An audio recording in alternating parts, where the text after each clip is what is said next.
Welcome back, everyone. I am the Depressed Eeyore, and this is Kingdom Death Monster. Let's go ahead and get everything up to date. Alright, so the Antelope does go first. I'm going to go ahead and have it starting facing us, because there's no point in doing anything otherwise. And let's go ahead and flip that top card. Lone Rampage.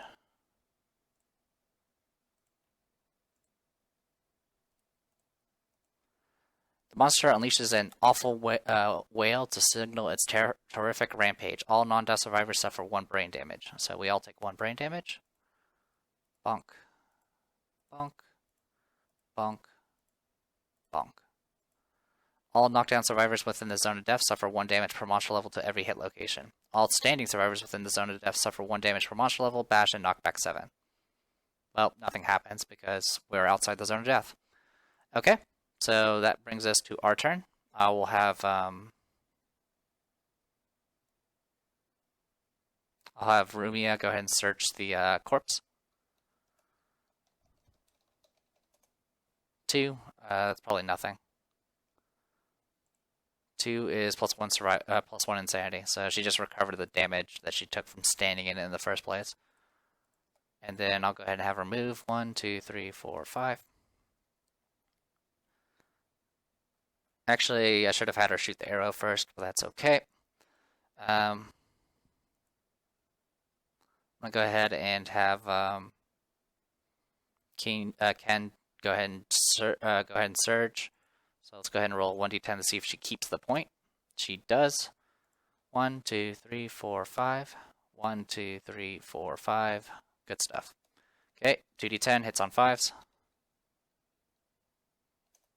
1 hit. 1d22. And that is our first hit. Alright, 2. It's the delicate inverted knee. It's our favorite. Okay. 1d10 +5. Is it +5? Yeah, it's +5. And she now has +1 luck, so she crits on 8, 9s, and 10s? Yeah, I believe that's correct. No, sorry, 7, 8, 9, and 10, because the +1 luck from the Lucky Charm. Yeah, and then the deadly from the sword. So let me make sure I do this right. 10 is the base, then +1 luck from stats, so that's 9. +1 from the Lucky Charm, that's 8, and then +1 from the deadly, that's 7. So this is a critical hit. So, alright. When the monster starts its movement, roll a 1d10. On a result of 1, the Screaming Antelope is knocked down. So this is a persistent injury. And that could be put over there. Okay, let me go ahead and zoom in a little bit. It's now our turns. Well, it's still our turns. I'll have Wriggle go next. 1, 2, 3, 4, 5. Well, let's see. 1, 2, 3, 4, 5. And then I'll have Wriggle surge and risk getting herself killed. 1, 2, 3, 4, 5. Actually, she can't get killed by brain trauma, so that's fine. 40-10 hits on 7s. That is 2 hits. One of them's a perfect, not that it matters for her. 2d22. 4, 9.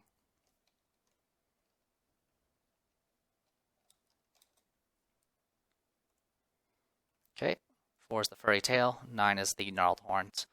We'll go with the furry tail first. Wriggle has no strength. She does have the monster tooth necklace, so this is just going to be 1d10 +4. She crits on 9s and 10s because of deadly. That is a wound.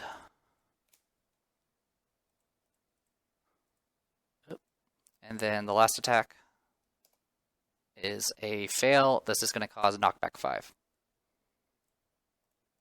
1, 2, 3, 4, 5. There we go. And for Flandra, she's just going to go 1, 2, 3, 4, 5, and that is all she can do because she can't spend survival. Actually, how are we looking? Yeah.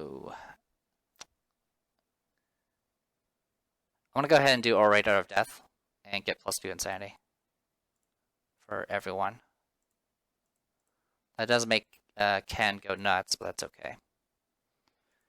Okay. And Ken should be, or Flounder should be on our way to getting axe specialization, which is going to be awesome. All right. So with that all said and done, I can't. You can only do Orator of Death once per showdown. Anyway, next is the Antelope. Gore, as in Al Gore. Oops, basic attack. Gore. Alright, full move in the direction the monster is facing and turn to face the closest survivor. Okay, when the monster starts its movement, roll 1d10. Okay, it's fine. So it's going to go 1, 2, 3, 4, 5, 6. This is going to cause a collision. Wriggle's going to take 1 damage to the... I haven't even put her stats up. I'm so bad at that. Rumia's fine. Wriggle should have 3 in the head, 1 in the waist. Flandra doesn't have anything. Well, has 1 in the waist, but it doesn't matter. And Ken should have... Ken, I never even bother putting freaking stats for Ken. There we go. That's what it should be. Anyway. Alright, so collision, it's going to do 1 damage to Wriggle's legs. So there you go. 1 damage to Wriggle's legs. It's also going to cause knockback 6. I believe it's the number.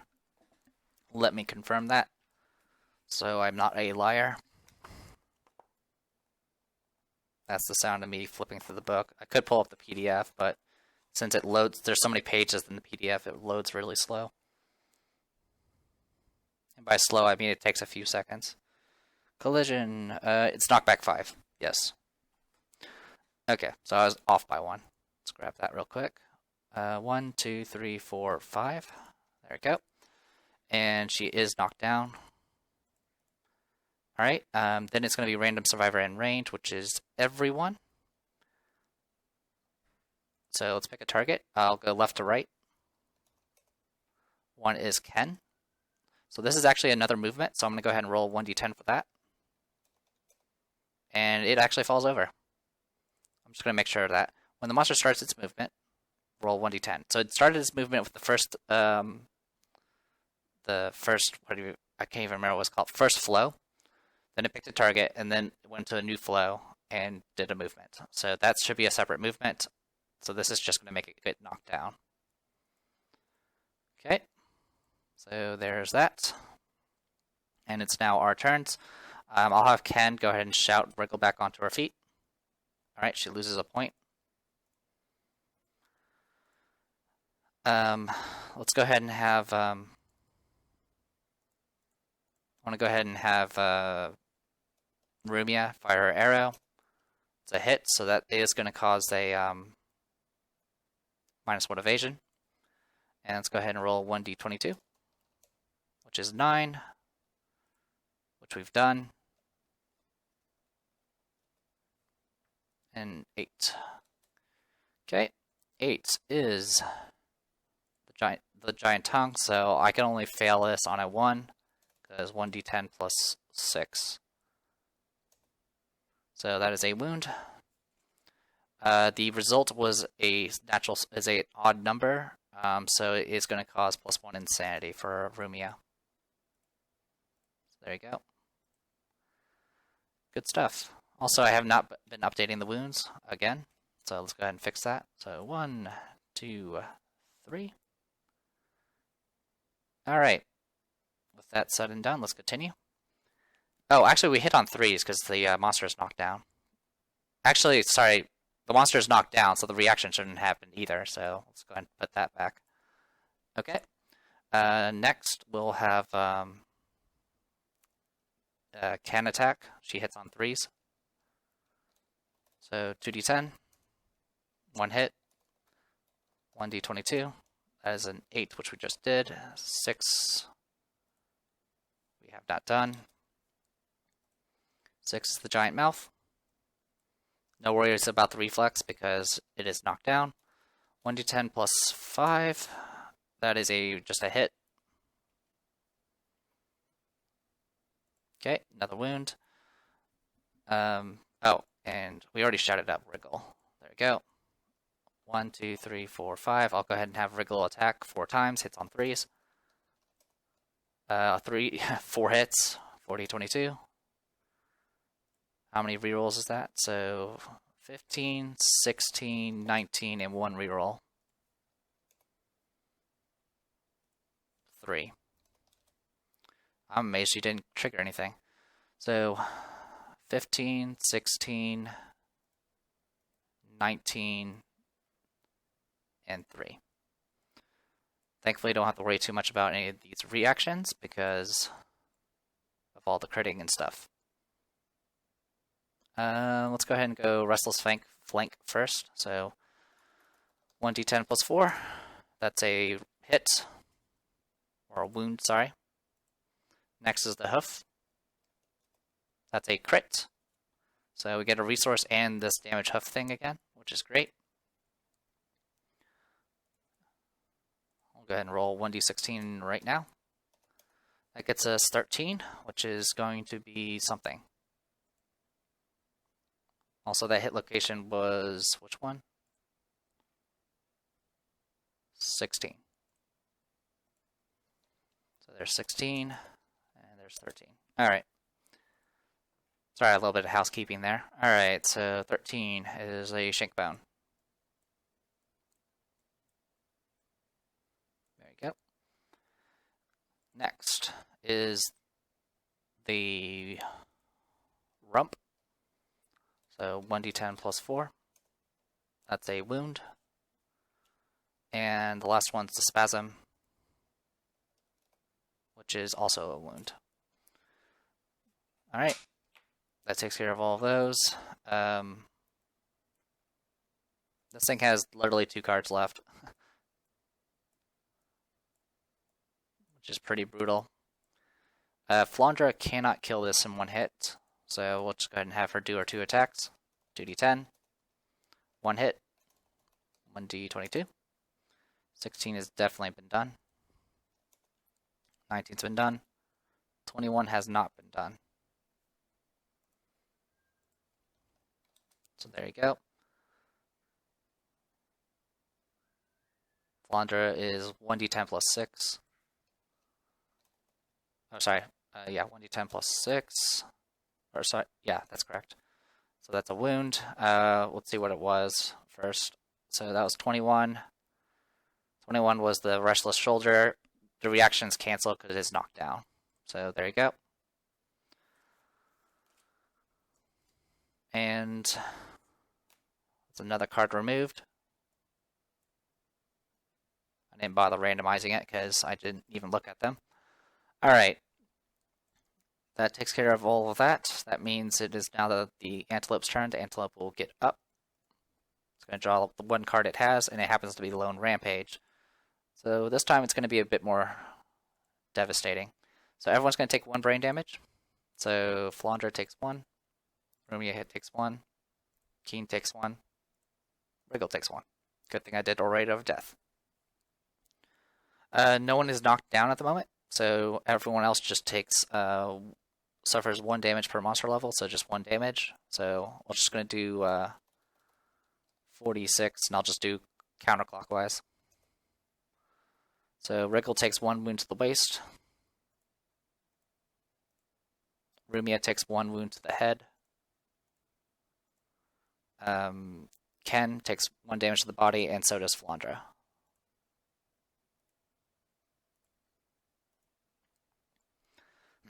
There we go. So this is the only card it has left, so that's something at least. Alright, it is our turn. I'm going to go ahead and start searching food plants. So 1d10. Is 7 high enough? No, you need an 8. Okay. Wriggle's going to do the same thing. Just gets a survival point back. Flandra is also going to go. Gets a fresh acanthus plant. Congratulations.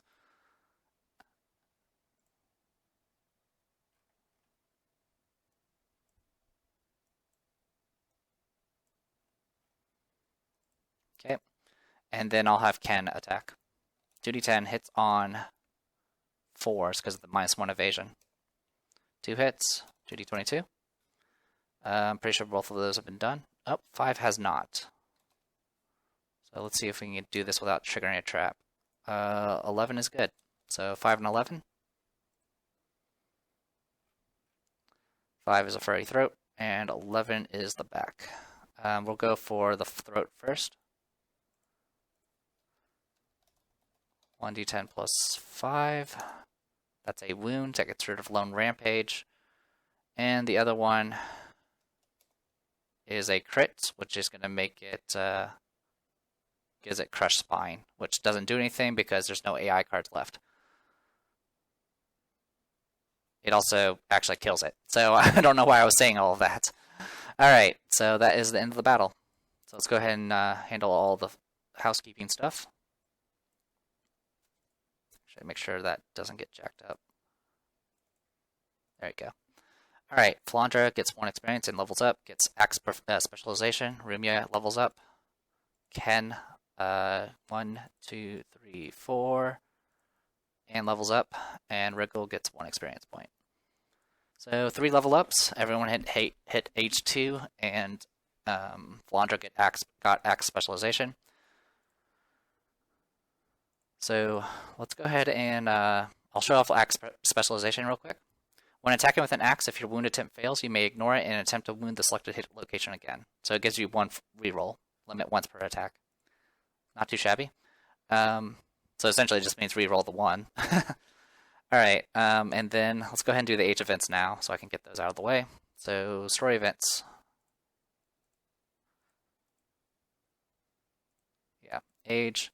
So everyone is level 2 that leveled up, so we'll go in order. We'll do Flandra first. 2d10.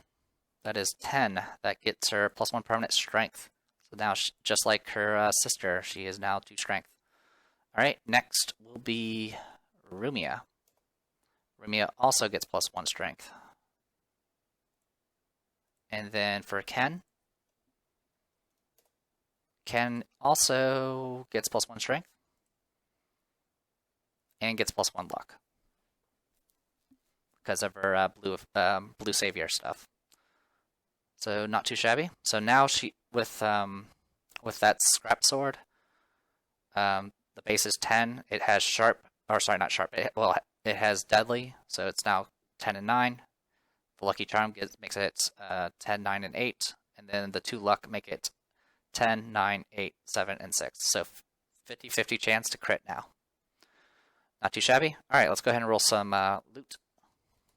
40-16. Any of those repeats? Yes. The 13 is, actually. So I'll re-roll the 13. So there you go. 7, 8, 12, and 15.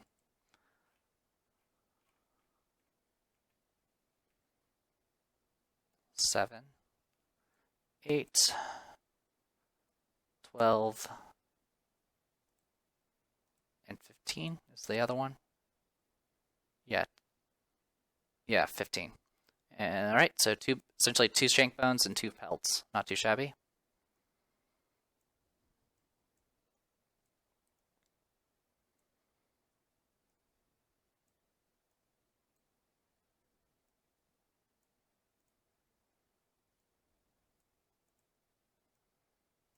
All right, good stuff. And next we get the generic resources.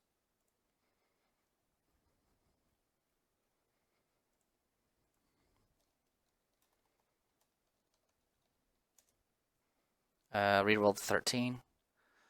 9, 11, 13, and 21.